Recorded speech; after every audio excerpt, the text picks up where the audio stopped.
লিন্নাস, এই কিতাব হলো প্রত্যেক মানব জাতির জন্য হেদায়েত। যারাই কোরআন পড়বে, কোরআন তাদেরকে হেদায়েত দিয়ে আল্লাহর জান্নাতে ঢুকায় দিবে। আল্লাহু আকবার। যদি কোরআনকে প্রশ্ন করেন, কোরআন দুনিয়াতে কেন এসেছো, কি উদ্দেশ্য নিয়ে এই কোরআনে এসেছো, এই দুনিয়াতে এসেছো, কোরআন জবাব দিয়ে দিতেছে। আল্লাহ রাব্বুল আলামিন বলেন, আলিফ লাম রা কিতাবুন আনজালনাহু ইলাইকা লিতুখরিজান নাসা মিনাজ যুলুমাতি ইলান নূর। জোরে বলুন আল্লাহু আকবার। আল্লাহ রাব্বুল আলামিন বলছেন, হে রাসূল, এই কিতাব আমি আপনার উপরে নাযিল করেছি, উদ্দেশ্য হলো কেবলমাত্র একটা। সেই উদ্দেশ্য হলো অন্ধকারে নিমজ্জিত, জুলমিয়াতের পথে থাকা নিমজ্জিত মানুষগুলোকে যেন আপনি আলোর রাস্তা দেখায় দিতে পারেন, জান্নাতের রাস্তা যেন দেখায় দিতে পারেন। এই উদ্দেশ্য নিয়ে এই কোরআন যিনি নাযিল করছে, জোরে বলতে হবে তিনি কে? আমার বন্ধুগণ, আমার ভাইয়েরা, আবার যদি কোরআনকে জিজ্ঞেস করেন, কোরআন তুমি যে এই দুনিয়াতে এসেছো, বলো তো আল্লাহকে সন্তুষ্ট করার সবচাইতে শ্রেষ্ঠ উপায়টা কি? আমার বন্ধুগণ, আমাদের রব যিনি তিনি কে? সবাই তো বলে না রব কে? আমার ভাইয়েরা, এই কোরআনে আমাদের রবের পরিচয় আছে না নাই? আরো জোরে বলতে হবে, আছে না নাই? এই কোরআনে আমাদের রবের পরিচয় আছে, কিন্তু প্রাইমারি থেকে কলেজ, কলেজ থেকে ইউনিভার্সিটি, এরপরে যখন পিএইচডি গবেষক হয়, ওই সময় অনেক উচ্চ শিক্ষিত কিছু সন্তান বলে ফেলে, নো গড, আল্লাহ বলতে কিছু নাই। নাউজুবিল্লাহ, আরেকটু আস্তে কর। আল্লাহ আছেন না নাই? চিল্লায় বলতে হবে আমাদের রবকে। সম্মানিত ভাইয়েরা, ওই রবের পরিচয় কোরআনে আছে না? কোথায় আছে? কোরআনে আছে। কোরআনে কোন জায়গায়?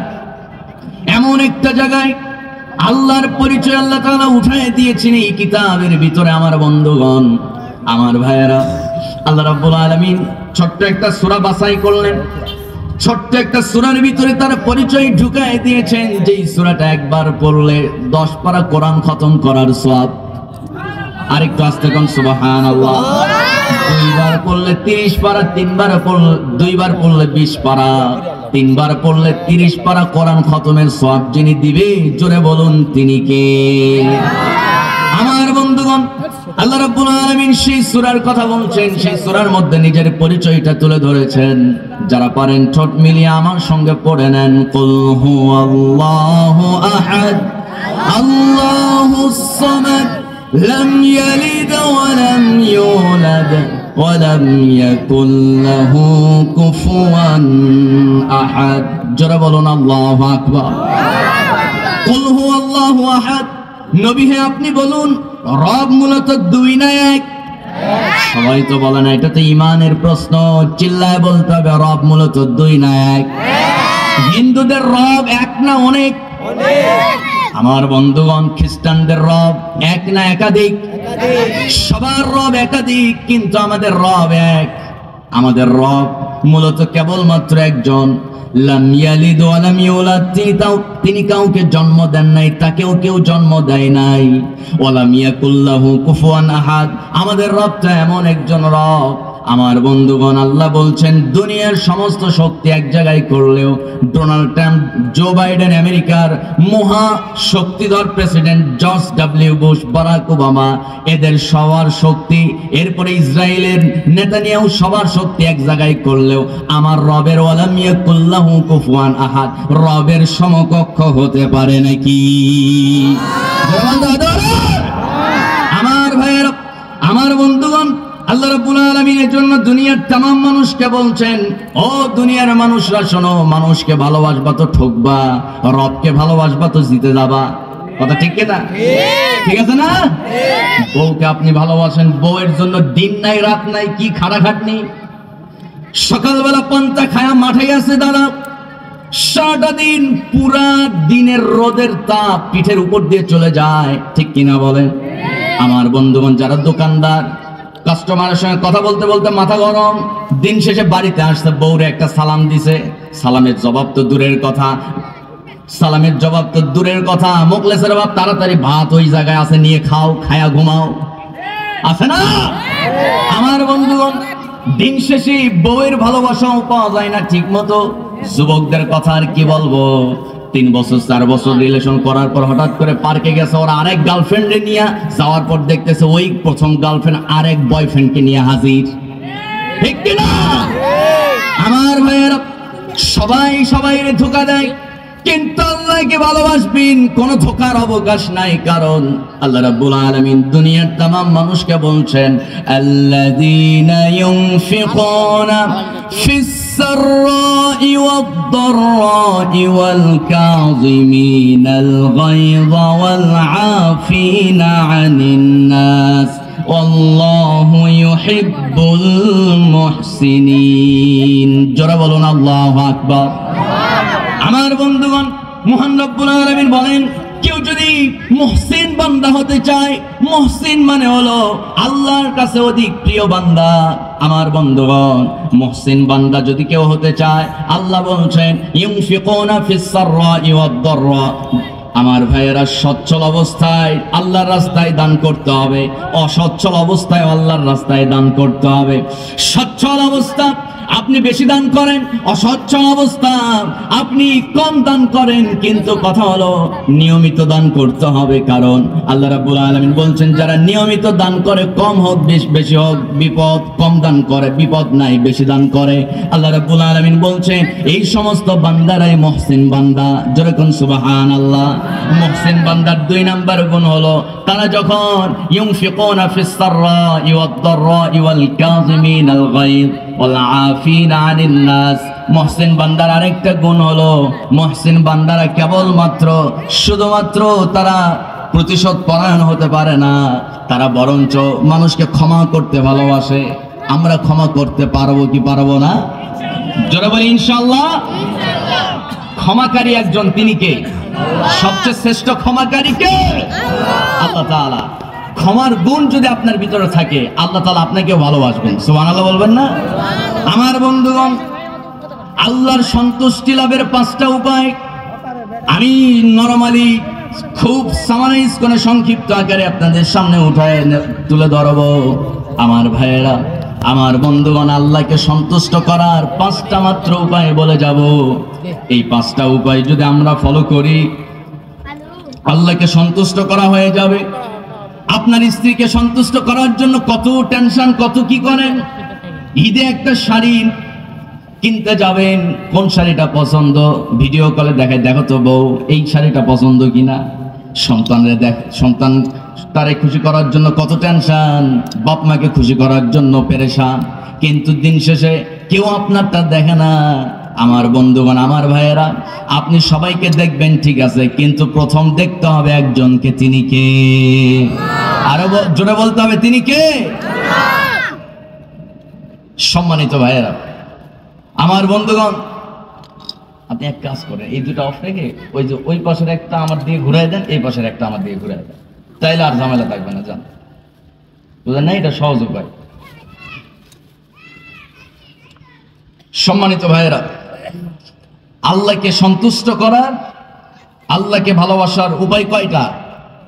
সবাই তো বলে না কয়টা? 5টা উপায়। তাহলে 1 নাম্বার উপায় হলো, আল্লাহ রাব্বুল আলামিন কোরআনুল কারীমের 38 নম্বর সূরা, সূরা সাদ 29 নম্বর আয়াত থেকে আল্লাহ তাআলা তার সন্তুষ্টি, তাকে খুশি করার উপায় আমাদেরকে জানিয়েছেন। সুবহানাল্লাহ বলবেন না? আর একটু জোরে বলি পিছনের ভাইরা, সুবহানাল্লাহ। সম্মানিত বন্ধুগণ, আল্লাহ রাব্বুল আলামিন বলেন, কিতাবুন আনজালনাহু ইলাইকা মুবারাকুন লিয়াদাব্বারু আয়াতিহি ওয়া লিয়াতাযাক্কারা উলুল আলবাব। জোরে বলুন আল্লাহু আকবার। আল্লাহ তাআলা বলছেন, বান্দারে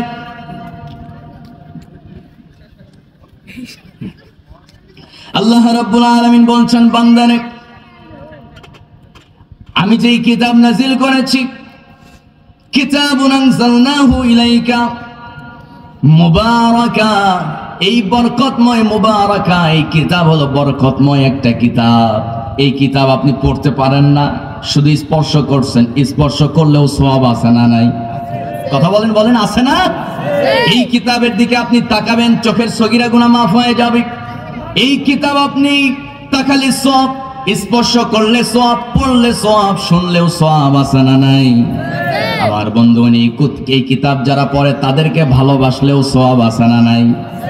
আমার বন্ধুগণ, আমার নবীজি বলছেন, যখন নাকি কোন একজন কোরআনের হাফেজ হাসরের ময়দানে দাঁড়িয়ে যাবে, ওই হাফেজে কোরআন আল্লাহর সামনে দাঁড়ানোর পর আল্লাহর ওয়াদা অনুযায়ী 10 জনকে নিয়ে যখন জান্নাতের দিকে হাঁটা শুরু করবে, এমন মুহূর্তে তার মনে পড়ে যাবে, জান্নাতের দরজার সামনে হাজির হওয়া মাত্র তার মনে পড়ে যাবে, আহারে আমি যখন মাদ্রাসায় পড়তাম, মাদ্রাসায় পড়াকালে ওই মাদ্রাসার পাশেই ছিল দোকান, ওই দোকানদার আমাকে ভালোবেসে আমাকে মাঝে মধ্যে এইটা সেইটা গিফট দিত, আমারে খাবার জিনিস কিনে দিত।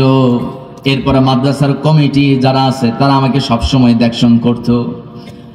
হেফজ শেষ করার পর অমুক শুভাকাঙ্ক্ষী মাদ্রাসা ভক্ত, হাফেজে কোরআন ভক্ত, সে আমার একটা জামা কিনে দিয়েছিল। হঠাৎ তার কথা আল্লাহ মনে করায় দিবে। ওই হাফেজে কোরআনের মাথায় এই কথাগুলো যিনি মনে করায় দিবে তিনি কে? সবাই তা বলে না কে? হঠাৎ করে মনে পড়ে যাবে। যেই না মনে পড়ে যাবে, সঙ্গে সঙ্গে ওই হাফেজে কোরআন আল্লাহর সামনে আবার পেছনে ব্যাক করবে, আল্লাহর সামনে হাজির হয়ে বলবে, আল্লাহ তাআলা আরো কিছু দাবি আছে। আল্লাহ বলবেন, তোমার দাবি আমি তো সব মেনে নিয়েছি। জাহান্নামে পতিত হওয়া যাদের জন্য জাহান্নামের আযাব ওয়াজিব হয়ে গেছে, এটা দিয়েন না ভাই। আপনি আমার কথা কি বুঝতেছেন? এই পাশে একটা বক্স আমার দিকে ঘুরায় দেন, আর এই পাশে একটা ঘুরায় দেন। হ্যাঁ বাস বাস, ঠিক আছে ঠিক আছে, এই পাশে একটা দেন।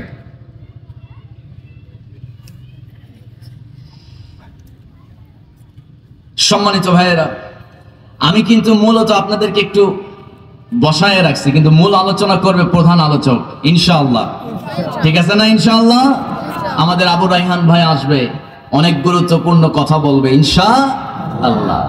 সম্মানিত ভাইয়েরা, হাফেজে কোরআন আল্লাহকে বলবে, আল্লাহ ঠিক আছে আমার বাপ দাদা নানা নানি তাদের জন্য জাহান্নামের আযাব ওয়াজিব হয়ে গেছে, কিন্তু তাদেরকে মাফ করছো, ঠিক আছে, কিন্তু ওই যে মাদ্রাসায় পড়াকালে হঠাৎ করে অমুক চাচা আমাদেরকে একটা খাসি দিয়ে গেছিল খাওয়ার জন্য, আমরা মজা করে খাইছিলাম, ওই চাচার কি অবস্থা আগে দেখতে হবে, উনি কোথায় আছে? সুবহানাল্লাহ কম। আমার বন্ধুগণ, হঠাৎ করে দেখা যাবে তিনি জাহান্নামের আগুনে জ্বলতেছে।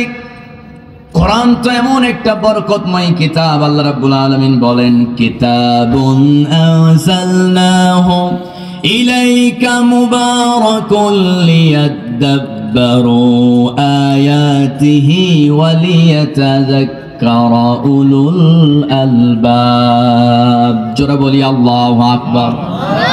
আমার ভাইয়েরা, এই কিতাব এমন বরকতময় কিতাব, এই কোরআন যদি আপনার সিনার ভিতরে থাকে, আপনার যদি কোনো গুনাহের কারণে যদি আযাব যদি নির্ধারিত হয়ে যায়, আল্লাহ আপনাকে ওয়াদা মতো হাফেজে কোরআনকে জাহান্নামে দিলেও কোরআন সিনার ভিতরে থাকার কারণে ওই কোরআনের বরকতে তার দেহের একটা চামড়াও পুড়বে না। জোরে কোন সুবহানাল্লাহ।